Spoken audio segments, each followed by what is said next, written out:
Bien, entonces buenas tardes, bienvenidos a Operaciones Unitarias de Servicio. Hoy es miércoles 20 de septiembre de 2023, son las 6:24 de la tarde y esta clase durará aproximadamente hora y algo. Entonces voy a empezar a grabar, aunque faltan muchas personas por ingresar, se unirán a la clase a medida que vayamos avanzando.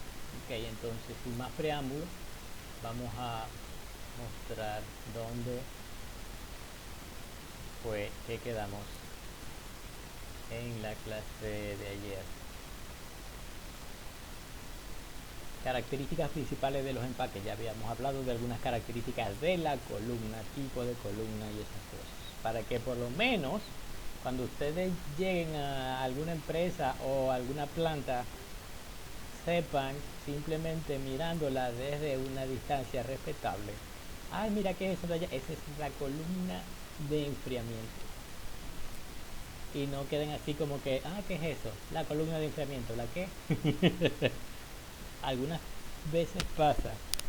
Entonces, cuando esas cosas pasan, que no saben ni siquiera cómo luce una columna de enfriamiento, uno queda mal como profesor porque te empiezan a mirar como, y este loco de dónde sale. ¿Quién te dio operaciones unitarias a vos? El profesor. Ese es un chimbo, un pirata, le falta el pajarito aquí y el parche en el ojo y ya. ¿Cómo va a ser posible que no sepan identificar una columna de enfriamiento de agua? Bueno, por lo menos vean el video y verán tipos de columnas y tal. Se darán, o esto mejor dicho, se sorprenderán de la cantidad de columnas de enfriamiento de agua que hay por ahí y ustedes miren pendientes, no sabían de eso.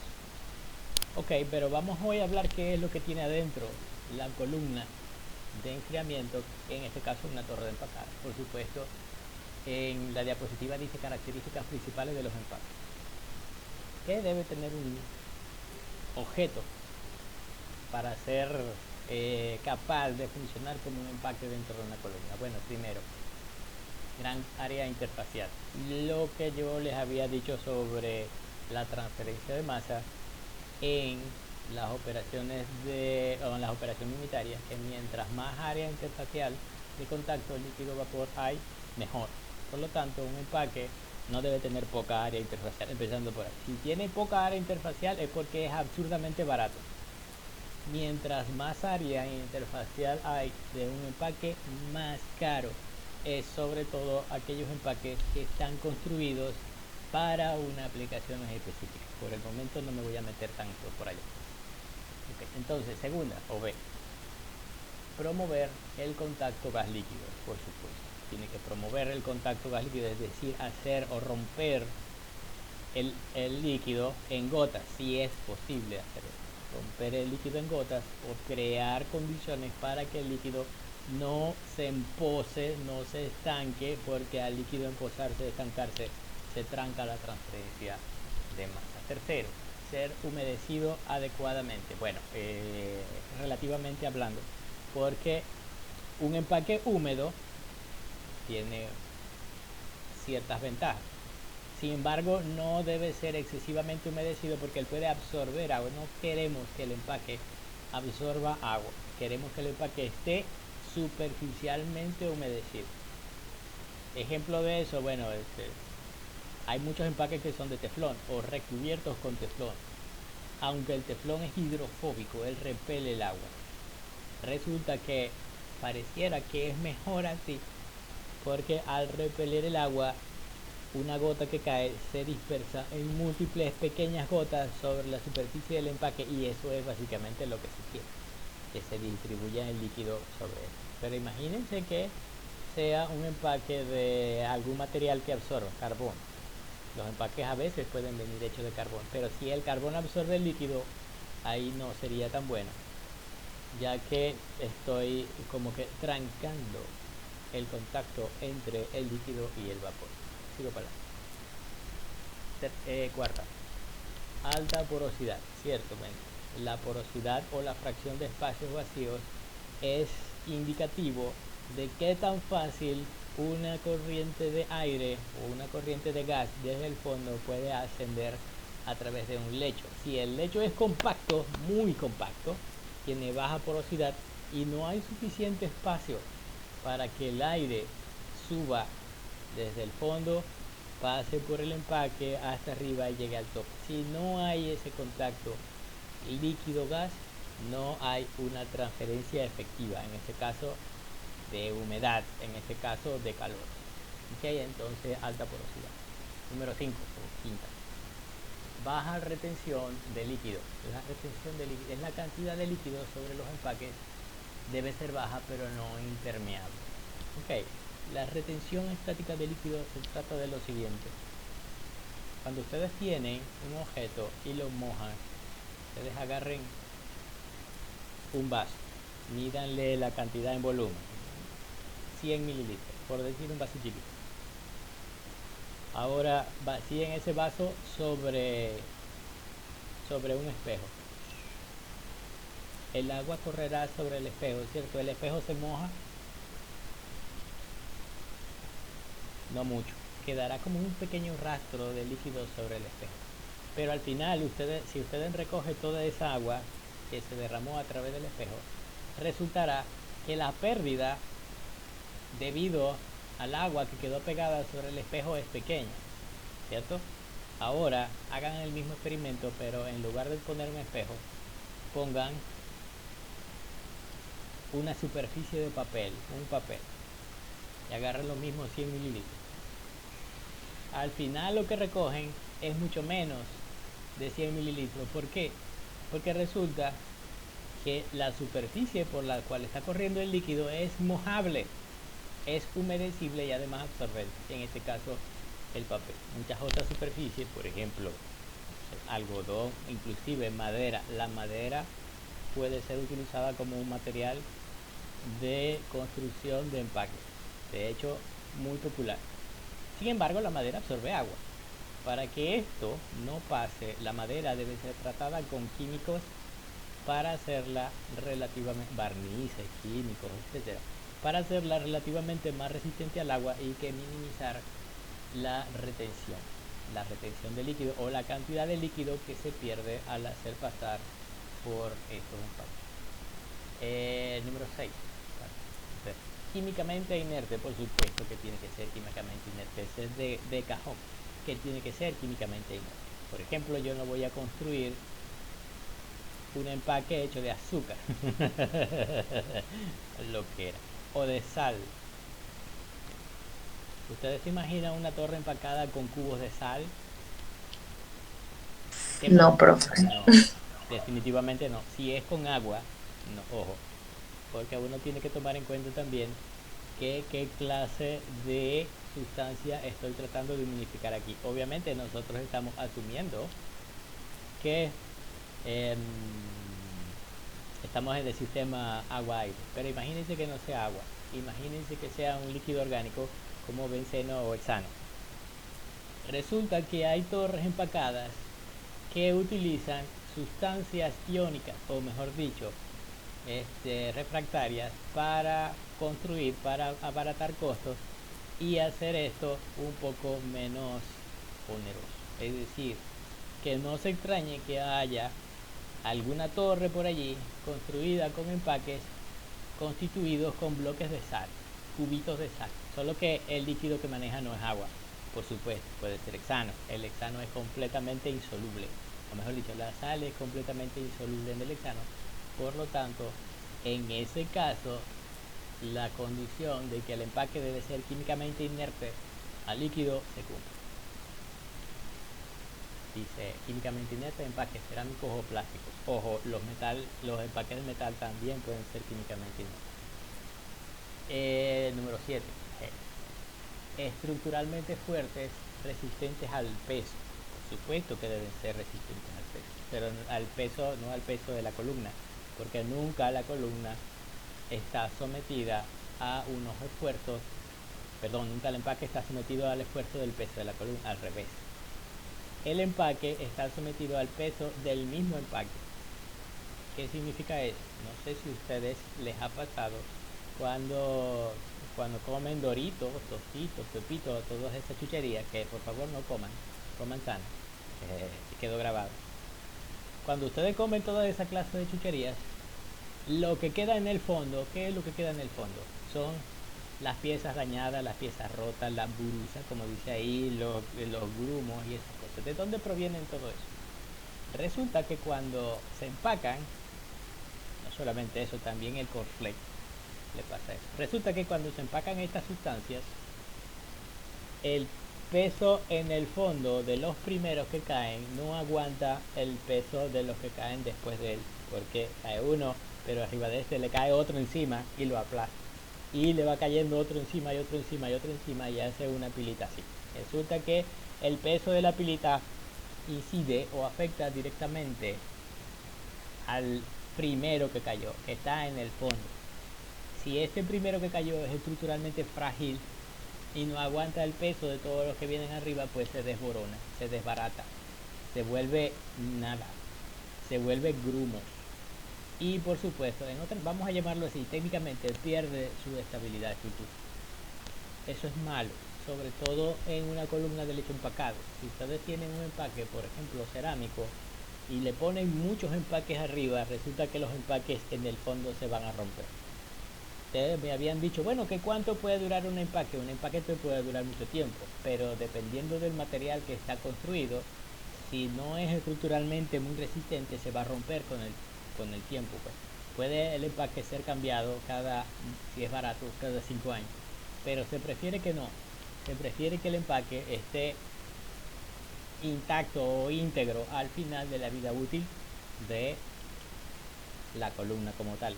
Y sobre todo, si es que este empaque, por ejemplo, tiene algo tiene otro lecho por abajo. Nosotros ya habíamos discutido las columnas de múltiples lechos.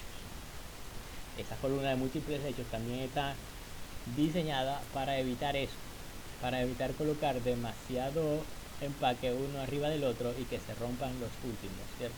Entonces, si uno quiere evitarse tener que cambiar los empaques muy frecuentemente, no pongas demasiados empaques unos apilados arriba de otro, porque mira, ve, se van a romper. Finalmente, la número 8 es de bajo costo. Bueno, por supuesto, ustedes saben que, como dicen en Gringolandia, money talks, es decir, el dinero manda aquí. Entonces, a veces tengo un empaque muy bueno, y un empaque no tan bueno, pero más barato. Ah, excelente. Entonces digo, por acá, el barato. Bueno, cada quien verá cómo eh, hasta donde se arroje la cobija, como dice el dicho. Cada quien verá cómo se acomoda hasta las necesidades de la planta. Si tu planta necesita esto y puedes económicamente permitirte el costo de un empaque muy bueno, lo recomiendo. Vete por el bueno, por el caro. Sin embargo, mucha gente dice, no, vamos a ahorrarnos un pelito ahí. Vamos a ahorrarnos $1.000.000 cambiando los empaques de esta columna, de los empaques súper buenos, 99% eficientes de la marca famosa. Y vamos a poner estos empaques no tan buenos, pero mucho más baratos, de la marca tal, y bueno, igualito va a ser el efecto. Tú verás, eso se llama corrupción, señor. Entonces, evítenlo a toda costa. Ustedes hagan su trabajo como hacen. Y bueno, si les dicen, si les dan la alternativa, pueden poner, o mejor dicho, si les dan alguna libertad, pueden poner varias alternativas. Bueno, puede usar este empaque que cuesta tanto, puede usar este empaque que cuesta tanto, puede usar este empaque que cuesta tanto, y así sucesivamente van desde el más adecuado hasta el más barato, pero siempre tengan en cuenta que tienen sus pros y sus contras.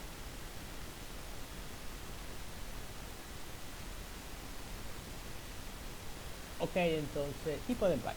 Ajá, miren, empaques al azar y empaque estructurado. El empaque al azar se llama random packing en inglés, obviamente, una traducción. El random packing son aquellos que simplemente se arrojan en la torre durante la instalación y se dejan caer en forma aleatoria. ¿Ustedes alguna vez han llenado una cava con hielo, tipo cuando me voy para la playa? Ajá, lo primero que agarran es, agarran su cabita, agarran la bolsa de hielo y zúmbate para allá, todo eso, poco, y bueno, exactamente lo mismo. Me acuerdo que se hace cuando uno quiere rellenar una torre de leche empacado. Exactamente, parece igualito. Agarra tu torre, tu cilindro, ella tiene su entrada de mantenimiento y abren la bolsa del empaque y zúmbate para allá y adentro va para la torre. Sí. Estos empaques son muy resistentes, por cierto, pero hay unos empaques que no necesariamente son así de resistentes. Por ejemplo, los cerámicos se parten mucho. Los cerámicos es, por ejemplo, agarra un pocillo de café y zúmbate para la torre. No van a eso, porque el pocillo de café al caer se va a estortillar todo y se va a astillar. Entonces, los empaques de cerámica no se empacan así. Resulta que lo primero que se hace es que se llena la columna hasta cierto nivel de líquido, agua en este caso, cierto nivel de líquido, y entonces se vacía el empaque de tal forma de que no caiga libremente, es decir, no hay una caída violenta. Cuando el empaque toca el agua, obviamente disminuye su velocidad y va descendiendo, por no decir que va casi flotando, va descendiendo lentamente hasta llegar al fondo en donde se asienta, pero igualito es en forma aleatoria. ¿Okay? Se hace sin ningún tipo de arreglo ni orden. Estos empaques que están ahí en la fotografía, a ver, A, B y C, A, B y C, son cilíndricos y tienen diferentes formas, pero por dentro. Por fuera son todos unos cilindros, el A, B y C. Pero por dentro tiene algunas cositas. Pues resulta que esos cilindros tienen un nombre particular, se llaman anillos. Específicamente los anillos Rachi. Los anillos Rachi son A. B y C ya quedan fuera de la definición de anillo Rachi. Sin embargo, sigue siendo anillo. El nombre particular Rachi viene solamente cuando el anillo es hueco. Es un tubito simplemente. ¿Por qué tienen cositas por dentro? Bueno, recuerden ustedes que una de las requisitos para que un tipo de objeto sea capaz de ser un empaque para una columna es que tenga un área interfacial. Mientras más cosas le ponga por dentro al anillo, pues más área tiene. Calculen el área de A y compárenla con el área de B. El área de B es, obviamente tiene más área porque tiene un cosito, una división por dentro. El área de C es más grande todavía el área de B porque tiene dos cositos. Entonces, mientras más formas rebuscadas y cositas extrañas les pongan ustedes a los anillos, mejor, porque aumenta el área interfacial. Ahora, D y E. Bueno, D y E resulta que se llaman sillas, saddles en inglés. Bueno, tienen un nombre extraño. La parte de la silla, porque pareciera una silla de montar. No sé, porque nunca he montado. Sí me gustan los caballos, verlos, pero no soy particularmente fanático de ningún deporte de eso de los equipos. Bueno, la silla de montar tampoco apuesto a las carreras de caballo. Me parece una costumbre botarle el dinero. Yo no tengo dinero para botarlo así, tan locamente. Bien, resulta que esto que está aquí, o de las sillas de montar, pues vamos a la parte de ingeniería, tienen esa forma, un paraboloide hiperbólico, creo que se llama así. El cálculo 3 había un cosito así que le decían la silla de montar, era uno de los ejercicios más típicos de cálculo 3 para ver funciones de varias variables, X, Y, Z, en donde una era una parábola, mientras que la otra era una hipérbole, no me acuerdo exactamente, simplemente la forma que tienen las sillas son así como se ve. F, la F parece como una pequeña cinta así enrolladita que parece una, bueno, yo le digo a eso la esponja de brillo. La esponja de brillo es Scotch Brite, sin, ¿cómo se llama? Sin publicidad a ninguna marca. La esponja de brillo, no sé si se acuerdan ustedes, es una especie de malla que está constituida por muchas cintas de esa forma y que se utiliza para, mire, lavar los platos. Queda esos platos bien bonitos, bien brillantitos, sale cualquier cantidad de grasa y bueno, es más o menos así. Una, bueno, tiene su nombre particular. En un experimento de laboratorio, en un Ajá. video yo vi que agarraron de destilación, agarraron un poquito así de ese material, bueno. Bueno, eso técnicamente hablando tiene su nombre, se llama Celeret. Dice F. Aquí dice en la figura 628, random packing, anillos Rachi. Ah, mire, ve. La parte B se llama anillos Rechi. Lessing. Lessing. No sabía. Bueno, no me acordaba. Y la parte C se dice anillo de partición. En la D se llama silla Berl. Tiene su nombre, mire, ¿ves? No silla de montar, sino silla Berl.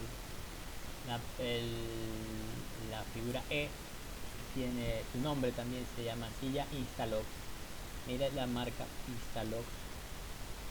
Y la F tiene su nombre también, que es Telerox. La figura G, que parece un anillo también, pero tiene una forma muy extraña, porque tiene como huequitos. Tiene como huequitos con alitas que se curvan hacia adentro. Bueno, resulta que estos también son anillos, obviamente porque son cilindros, pero como su nombre propio también dice que son anillos par, par, disculpe, anillos par. Por supuesto, cada quien tiene su función. Aquí en esta imagen vemos un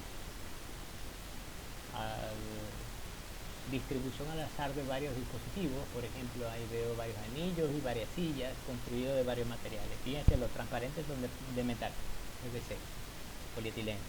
Y también hay de cerámico. Bueno, los de cerámica son obviamente sillas Interlock específicamente. No veo sillas ver, porque las sillas ver están curviaditas. O creo que sí hay algunas sillas ver por ahí, pero creo que son de plástico o de polietileno, y también hay de metal.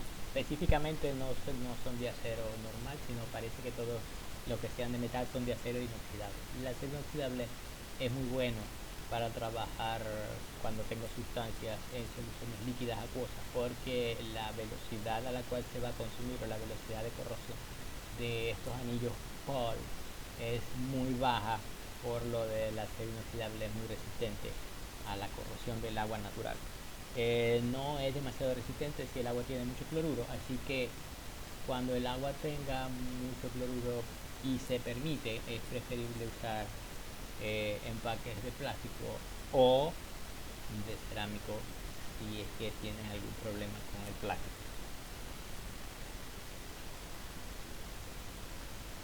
Aquí hay algunos ejemplos de cómo ustedes van a la página web de los fabricantes de estos empaques y les van a decir, bueno, tengo de este y de este. Esto se llama Flexi Ring. Parece un anillo Paul.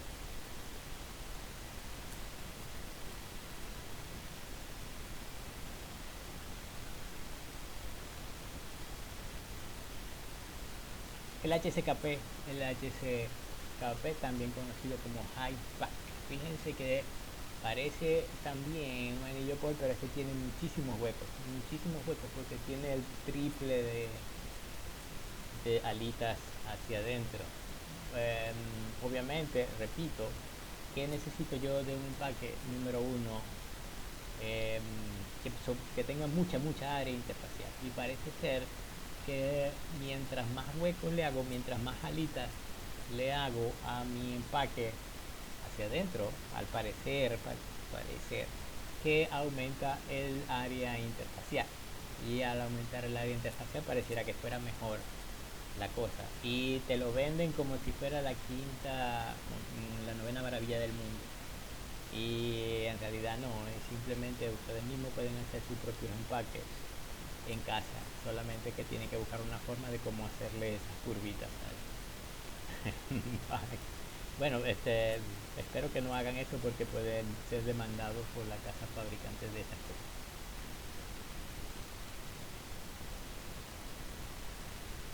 Por supuesto que hay muchas marcas comerciales aquí, por ejemplo, la Flexisado, la Flexisilla. Bueno, son de plástico, por lo tanto son flexibles, tienen, además de las sillas comunes y corrientes, tienen otras cosas. Por ejemplo, esas pequeñas púas que ustedes ven hacia arriba de la silla, son, son cosas muy importantes. Resulta que cuando uno rellena, sobre todo las sillas tienen el problema de que cuando se rellenan, una silla cae sobre otra silla, sobre otra silla, sobre otra silla, por la forma que tienen, curviaditas. Entonces es como ir apilando, y ahí se pierde completamente el sentido de un empaque aleatorio. El empaque aleatorio, primero, no puede ser demasiado compacto, tiene que ser más bien sueltecito. Entonces, si una silla va cayendo sobre otra y sobre otra, entonces estoy perdiendo área interfacial, estoy perdiendo la superficie de contacto entre el líquido y el gas, porque imagínense que el líquido cae allí en la zona entre dos sillas, puede haber líquido pero no hay gas, entonces esa área se perdió. Bueno, resulta que esas puitas que están allí sobre las sillas son precisamente para que no haya no haya forma de que una silla haya caído sobre otra, tapando o cubriendo el espacio sobre la silla y perdiendo eso. Entonces hay formas muy ingeniosas e interesantes de que los fabricantes te ayuden a aumentar el área de la interfaz.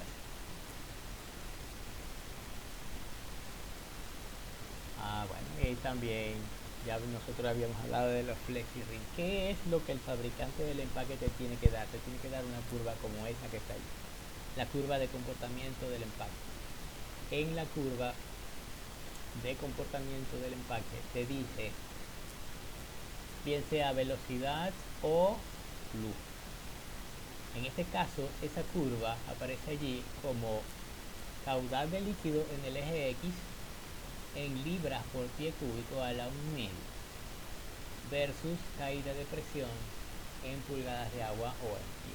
Bueno, obviamente que la caída de presión es una forma muy importante y un parámetro de monitorear el comportamiento de una columna derecho empacado. Si la caída de presión, es importante en las columnas de platos, es aún más importante todavía en la columna de lecho empacado, porque puede ser considerada un factor crítico a la hora de estudiar el comportamiento. ¿Se está comportando bien la columna? Monitorea la caída de presión de la columna, de la bicha esa como tal, porque si empieza a aumentar, cuidado, puede haber un problema allí. No solamente problemas de diseño, también problemas operativos.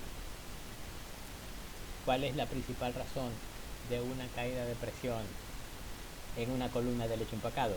Bueno, dos pueden ser causas de ellas, pero básicamente producen el mismo fenómeno. La primera causa es un aumento en el flujo de líquido. Ustedes saben que cuando uno diseña una columna de estas, la diseña para un flujo de líquido determinado, para un flujo de gas, en este caso aire, determinado, agua-aire.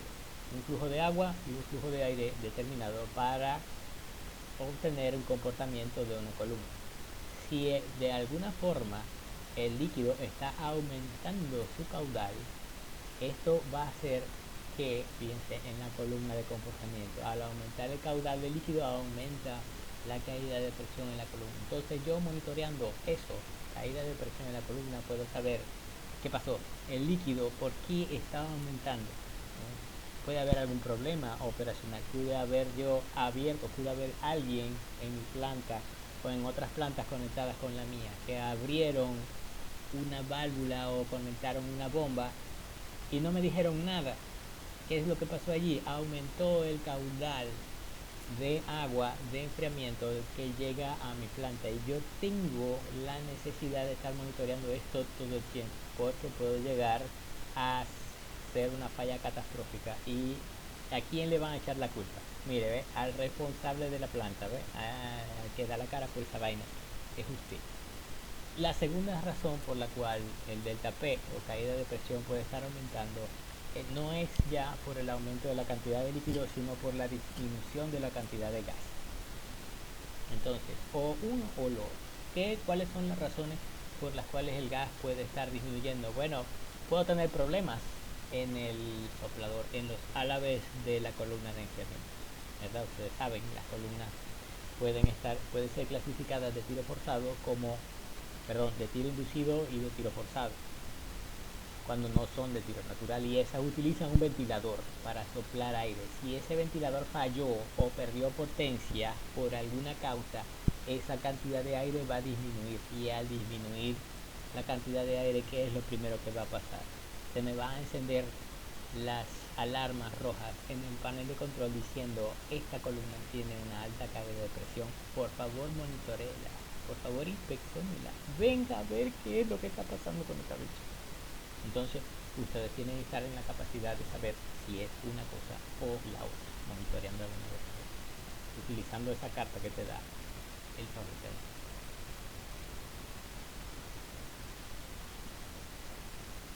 Bien, empaques estructurados. ¿Qué son los bichos de empaques estructurados? Bueno, básicamente lo contrario a los empaques aleatorios. Los empaques aleatorios yo decía que se rellenaba y como cayera en la columna. Bueno, los empaques estructurados, ahí sí importa cómo se van a colocar esos empaques. Fíjense en lo que está en la figura. Bueno, le ofrecen las ventajas de una menor caída de presión para el gas y un flujo mayor. Bueno, a ver, generalmente a expensas de una instalación más costosa, lo que no le gusta a mucha gente, que la necesaria para los empaques aleatorios. O sea, tienes que pagar a un personal especializado para instalar este tipo de empaque para que queden bien ordenaditos en el orden en que van, porque si no, mira, ve, no va, si no, no funciona. La figura 629A, anillos Rachi, o fíjense que algunas versiones de los anillos Rachi pueden ser utilizadas como empaques estructurales, pero uno tiene que tener una paciencia de santo para colocar un anillo aquí, un anillo aquí, un anillo aquí, y después colocar los anillos arriba de esos en la siguiente capa, de tal forma de que no interfieran los unos con los otros, ¿verdad? Y de tal forma de que no formen tubos, es decir, un anillo sobre otro, no. Tiene que ir no interfiriendo en el área, así como aparece en la parte A, en la posición A. ¿Eso es conveniente? Yo creo que no es conveniente, porque uno puede mandar a alguien, un obrero, decir, bueno, apíleme todos esos anillos allí, pero si no sabe el señor, tiene que darle entrenamiento, etcétera, o hazlo tú mismo, lo que te va a consumir muchas horas, hombre. Bueno, si te pagan por horas, hombre, bien, hazlo tú. Lo que pasa es que tu trabajo obviamente se va a hacer más difícil.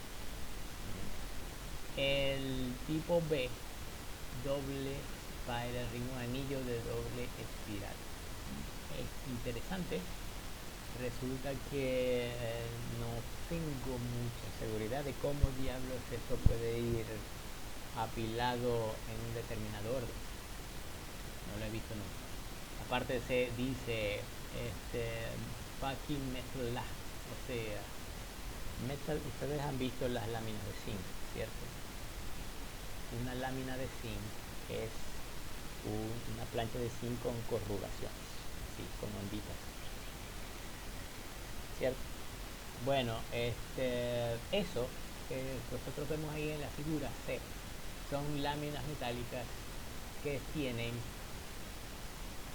corrugaciones así, tipo W, una grandísima W continuada, pero no son apiladas valle con valle, sino son apiladas pico con pico. La parte más alta, la parte más del pico de una lámina con la parte del pico hacia abajo de la otra lámina, así como se ve en la figura, pareciera una malla cuadrada, es decir, que lo que queda, así, malla cuadrada, ¿sí? Lo que queda en el medio es un espacio vacío, pero de nuevo hay que tener mucha paciencia para alinear estos dos tipos de planchas corrugadas. ¿Cuál es el beneficio de eso? Podría tener algunos beneficios, pero hay sinceramente hablando, según mi opinión personal, formas más fáciles de hacer eso. Y finalmente la parte D dice wooden bricks, o sea, mallas de madera, este, listones de madera apilados como se ve en la figura, que son así horizontal, luego el de arriba vertical, luego el de más arriba horizontal, luego el de arriba vertical. Adivinen qué, en Pequibén tienen eso. En Pequibén, en Pequibén tienen ese sistema de en la planta de enfriamiento de agua, en las columnas de enfriamiento, la principal, resulta que tienen listones de madera. Por supuesto, tiene su desventaja y tiene sus ventajas. Los listones de madera son baratos, claro, necesitan un tratamiento para que no absorban agua. Sin embargo, si tienen la oportunidad de llegarse a Pequibén y asomarse a la columna, se van a notar que cada listón de madera de esos tiene un color verde, no necesariamente demasiado saludable, por la formación de hongo sobre la estructura. Buenas tardes, Alejandra, salud.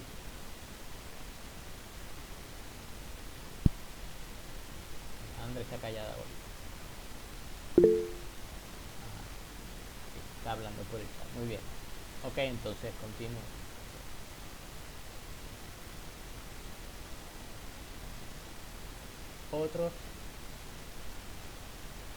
Otros tipos de empaque son estos que llaman plato de sostén modular. Fíjense que no solamente es la forma del empaque, sino también la cantidad de huecos que tenga, porque recuerden que uno de los requisitos para la colocación de los empaques es que debe tener espacios vacíos.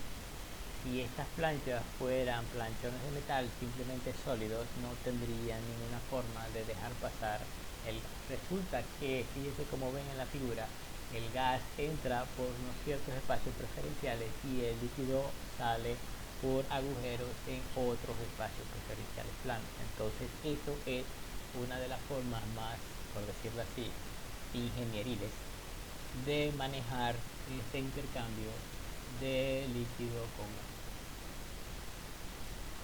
Aquí un ejemplo de lo que es un empaque estructurado, es lo que llamamos nosotros flexigrid. Un flexigrid es un empaque. Por supuesto que uno no instala estos empaques al azar, estos los instala un profesional encargado para esto, para que quede perfectamente todo alineado y no la echemos a perder nosotros. ¿Okay? La empresa que te vende esto te dice, te vendo el empaque, ¿quieres también que te lo instalemos allá? Te cuesta extra. Dices tú, no, tranquilo, dame el empaque que yo aquí lo instalo.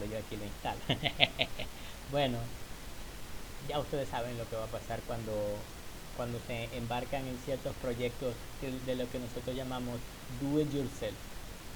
Ok, entonces empiezan a inventar instalando cosas ahí, resulta que lo instalan como no es y después tienen que pagar un extra a venga el experto a arreglar el desastre que hicieron ustedes. Bien. Y nosotros, mira, ve, no, nadie dice nada, se tapa todo. Bien. Vamos a ver. Aquí otros tipos de empaques estructurados.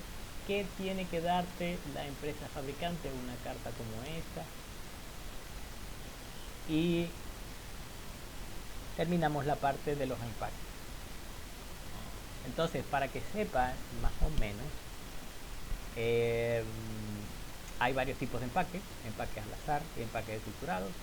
Nosotros en operaciones unitarias 3 en este curso no vamos a diseñar con empaques estructurados. ¿Por qué? Bueno, primero y principal, tendríamos que entrar en la página web de los fabricantes. Primero seleccionar el empaque, entrar en la página web del fabricante de empaques y que nos dé la hoja o de referencia de los empaques, cosa que es muy difícil que un fabricante haga porque eso es secreto industrial. Y tal como da, tiene copyright, tiene derecho. Ajá, dime, Alejandro, disculpa. Por supuesto. Por supuesto, aquí vamos a hacer un diseño de empaque aleatorio o de empaque al azar.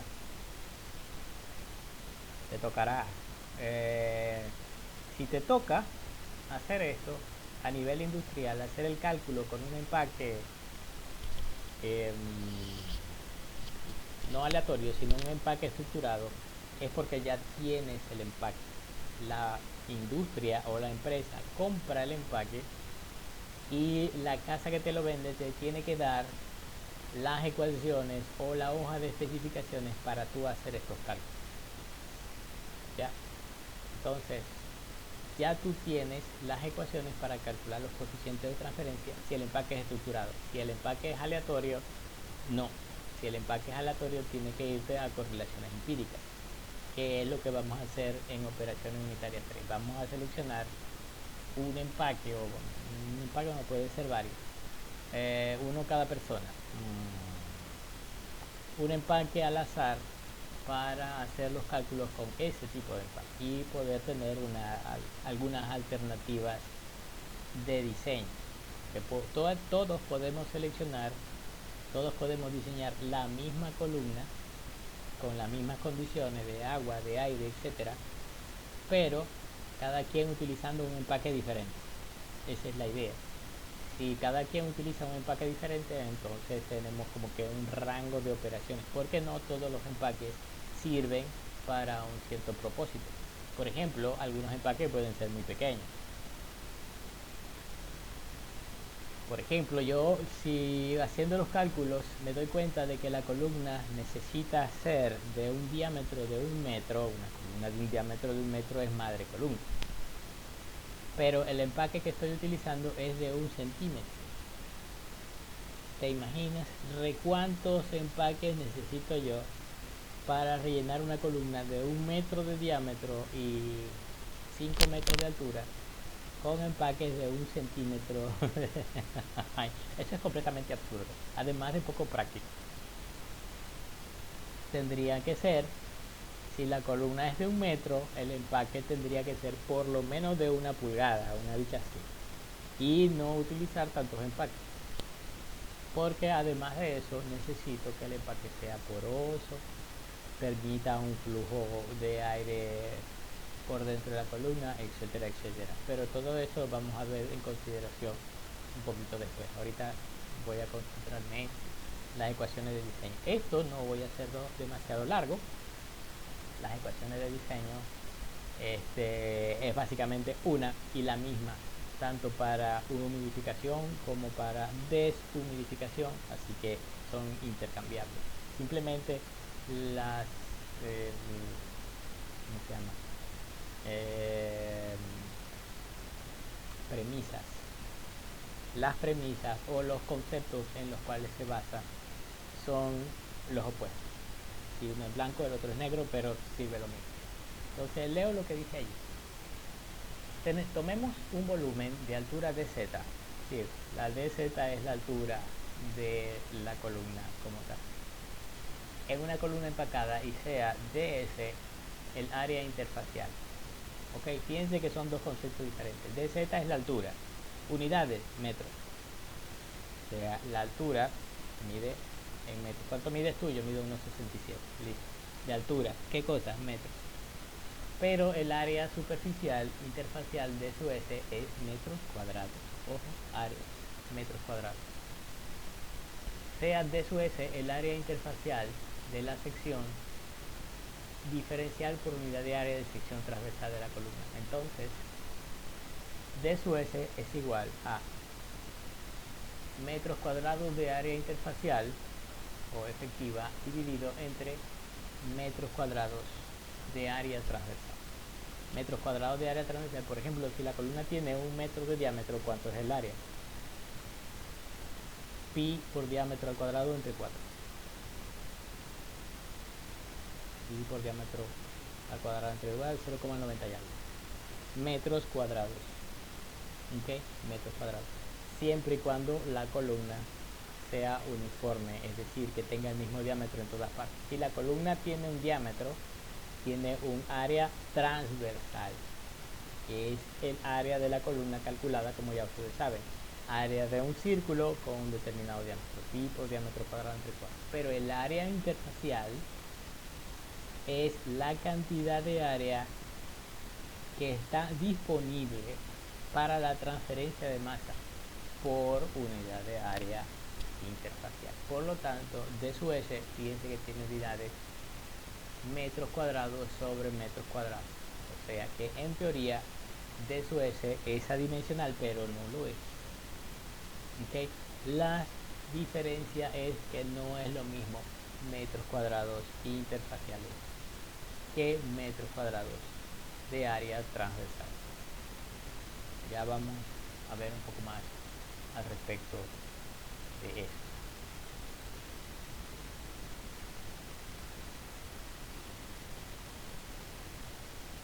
Luego se da el área interfacial por unidad de volumen del lecho empacado.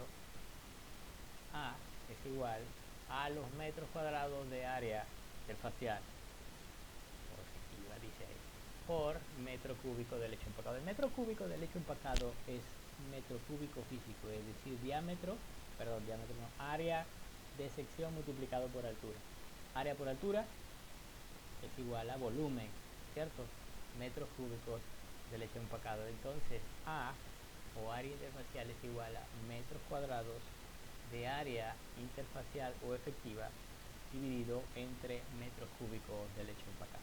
Imagínense lo siguiente, imagínense que esta columna está rellena de anillos Rachi. Ustedes saben lo que son anillos Rachi, son los tubitos que no tienen nada por dentro. ¿Cuánta área hay en cada tubito? Depende de qué. Depende de la altura del tubito, del diámetro del tubito, ¿verdad? Calculo, área es igual por cada empaque habrá pi por diámetro del empaque al cuadrado multiplicado por disculpen, pi por diámetro es el perímetro multiplicado por la altura del empaque, ¿cierto?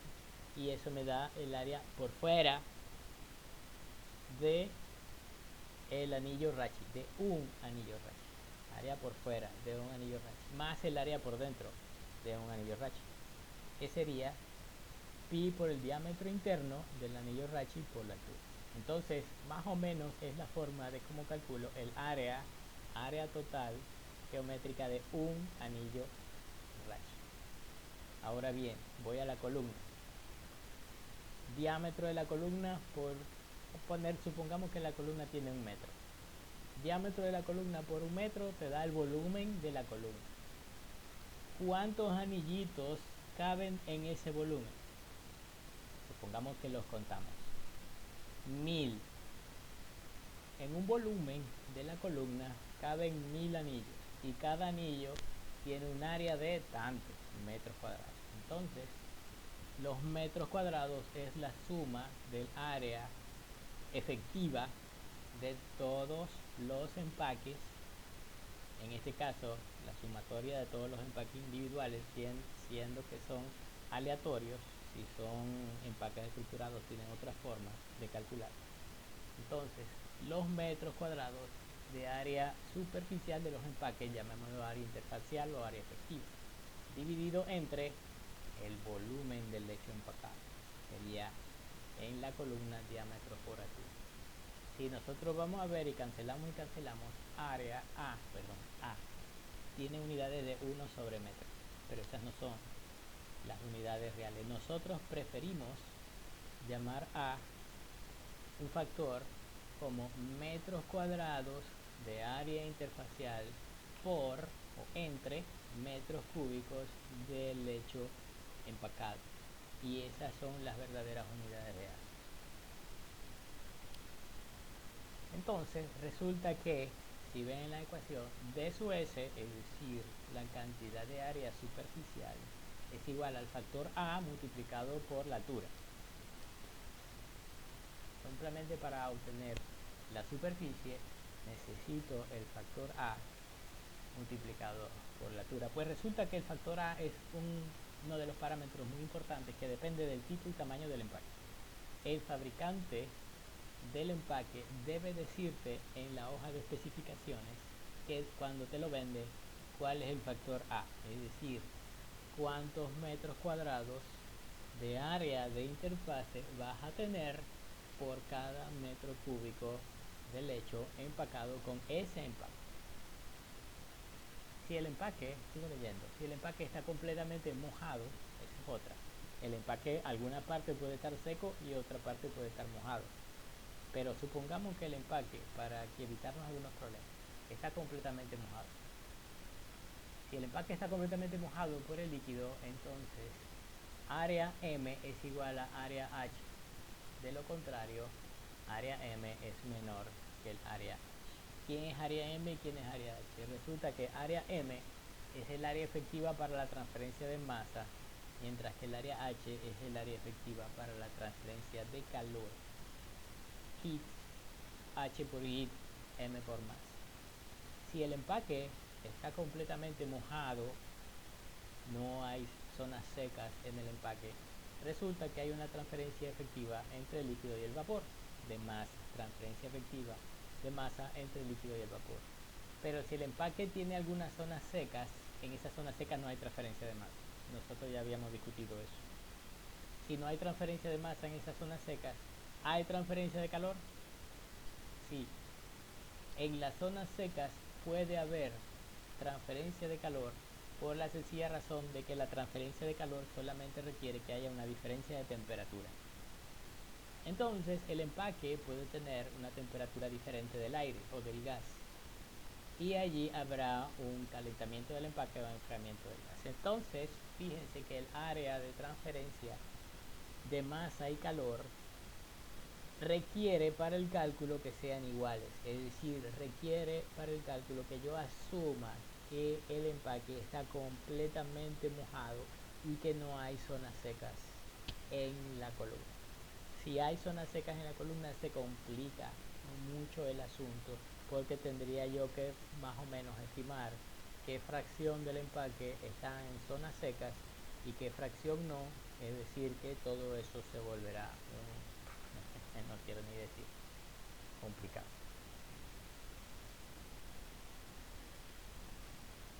Está tronando por aquí, creo que está lloviendo en alguna zona. Bueno, vamos a dar una o dos diapositivas de estas y terminamos por hoy, ¿ok? Resulta que, como ven en la figura, hay una sección diferencial de una torre de lecho empacado, como ven en la figura, en donde se ha dividido esa sección transversal en dos zonas. En tres zonas en realidad. Zona 1 es todo la sección del empaque. La zona 2 es solamente la zona del líquido, mientras que, la zona 1 es la zona del gas, la zona 2 es la zona del líquido y la zona 3 es toda la sección transversal. Entonces vamos a ver qué es lo que pasa aquí. Resulta que hay ecuaciones, no voy a tratar de explicar ni voy a decir de dónde van a salir estas ecuaciones, están en el libro. Si ustedes se van al libro de Trey, al capítulo 6, ecuaciones de diseño para columnas, se van a dar cuenta de que hay una transferencia de calor. La ecuación 737 es, si nosotros nos podemos ver, la ecuación de transferencia de calor en la fase gaseosa. En la fase gaseosa, fíjense que hay del lado izquierdo es G' su S. G' su S es la cantidad de aire seco por unidad de superficie. Por C su S, que es su S, el calor húmedo, por diferencial de temperatura G. Es lo mismo que cuando nosotros vamos a calcular la entalpía, masa por Cp por delta T. Lo mismo, la misma vaina. ¿Por qué? ¿Qué es la masa? En el caso del aire G, el Cp del aire es C su S y el delta T es diferencial de Tg. Del lado derecho de la ecuación 737 está la misma cosa, pero fíjense, H' es el coeficiente de transferencia de calor local de la fase gaseosa multiplicado por área H. ¿Quién es área H? El área H es el área de transferencia de calor en la columna, que a todas estas debe ser igual a área M, porque nosotros ya habíamos dicho que debería los empaques estar completamente mojados, multiplicado por la diferencia de temperatura del gas menos temperatura en la interfase. ¡Ay, otra vez! multiplicado por la altura diferencial de z de su c. Y eso es un balance de energía en la fase gaseosa. La ecuación 739 es más o menos lo mismo, un balance de energía, pero en la fase líquida, la ecuación de abajo, 739. Resulta que energía en la fase líquida es L sub S. L sub S es flujo de líquido, ¿ok? L sub S por C sub A. C sub A es lo mismo que C sub P.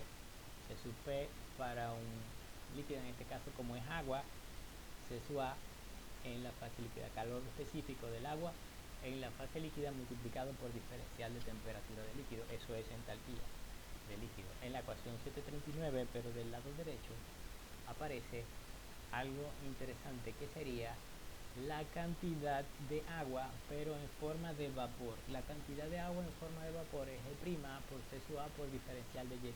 ¿Quién es Y'?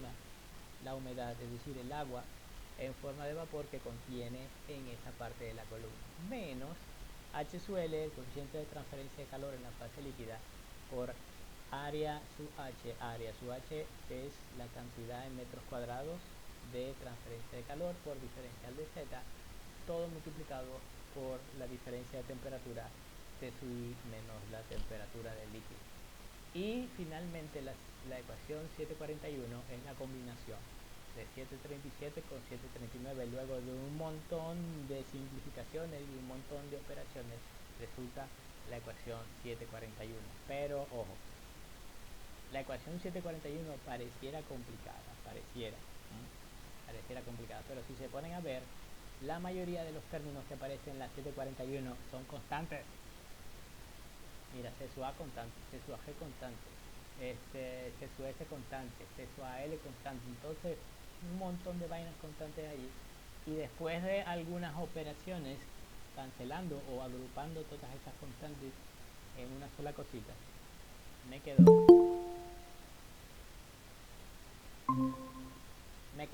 buenas tardes, Genesis, buenas noches, Carlos. Profe, no tengo luz. No tiene, me imaginé que no tenías luz. Por aquí está tronando, Genesis. Entré para ver qué tarea iba a enviar. ¿Qué tarea voy a enviar? Bueno, vamos a ver si puedo enviar. No creo que vaya a poder enviarla hoy. Ah, bueno. Bueno, entonces te Tal. recomiendo que veas el video ahora que lo subo. Entonces yo me voy. No, en serio, porque no, o sea, no tengo luz. Sí. Entonces yo me olvidé al principio. Bueno, Chao, gracias, profe. gracias Buenas por noches. lo menos saludar.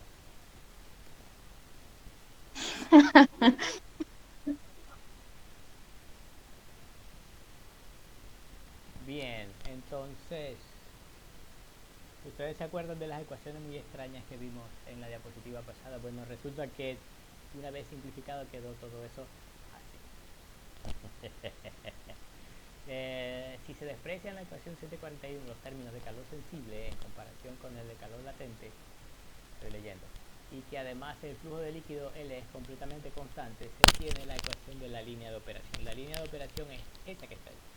¿Okay? Entonces, para efectos de humidificación y deshumidificación, L sub S por C sub AL entre G' sub S. Fíjense que hay dos versiones de la ecuación. La versión de la izquierda tiene L sub S y G' sub S. La versión de la derecha tiene L y G' sin el S. ¿Qué significa eso? Eso significa que L sub S es la cantidad kilogramos de agua por metro cuadrado por segundo, mientras que L es kilogramos de agua por segundo, sin el metro cuadrado. Por lo S significa superficie o por área superficial. G sub S o G' sub S son los kilogramos de aire seco por metro cuadrado por segundo, mientras que G' sin el S son los kilogramos de aire seco por segundo, es decir, eliminando la parte de metro cuadrado. Si la columna es de diámetro constante,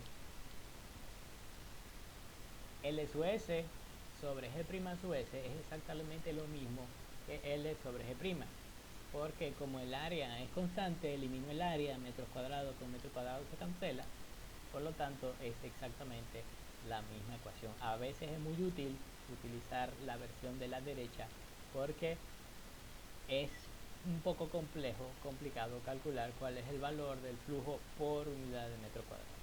Entonces lo que tengo es kilogramos por segundo, que es el flujo normal. Pero las ecuaciones son completamente equivalentes. Entonces, del lado izquierdo, de cualquiera de las dos versiones de la ecuación, es exactamente lo mismo. L sub S por C sub AL entre G' sub S. O L por C sub AL entre G'. Es igual a la diferencia de entalpía. H' a la salida menos H' a la entrada. Dividido entre la diferencia de temperatura de líquido. Temperatura de líquido a la salida menos temperatura de líquido a la entrada. Es muy importante, ¿ok? Fíjense que estoy aquí haciendo una relación de dos variables, pero de fases diferentes.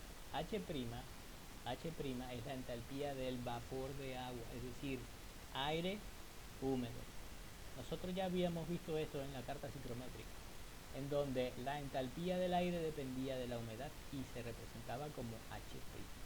¿Okay? La entalpía del aire es kilojoules por kilogramo de aire seco y es una propiedad de la fase gaseosa, mientras que en la parte de abajo, temperatura, se refiere a la temperatura en la fase líquida, temperatura de líquido, T2L2 menos TL1, es decir, la temperatura del agua a la entrada menos la temperatura del agua a la salida. Y eso es muy importante porque a veces la gente se le olvida eso. ¿Okay?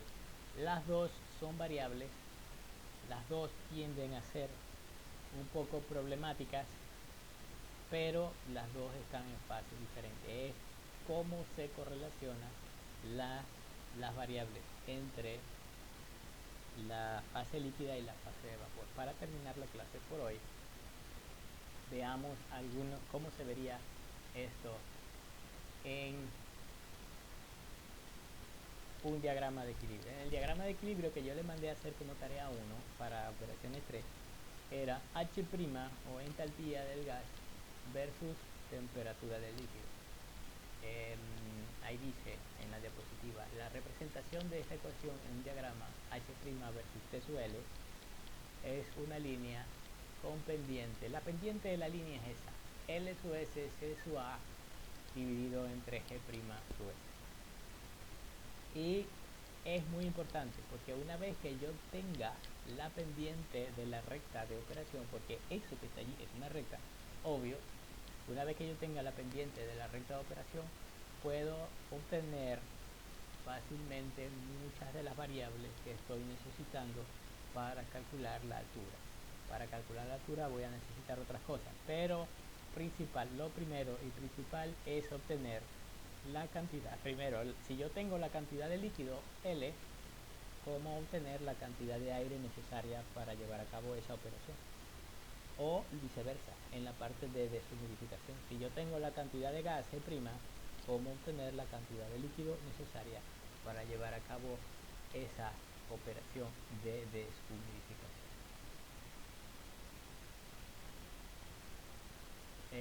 Bueno, la ecuación de la interfase la podemos dejar para después. Voy a dejar de presentar por la clase de hoy porque ya se me está viviendo un poquito peligrosa la cosa. ¿Alguna pregunta para terminar la clase de hoy? Si no, nos despedimos hasta la semana que viene.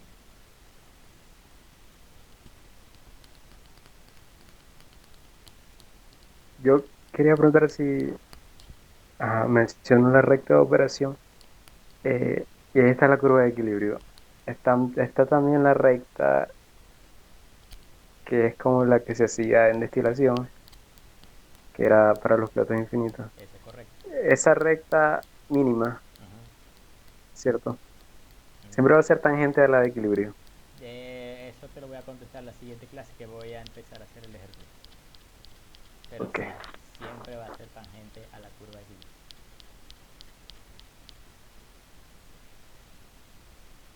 Era eso. Ok.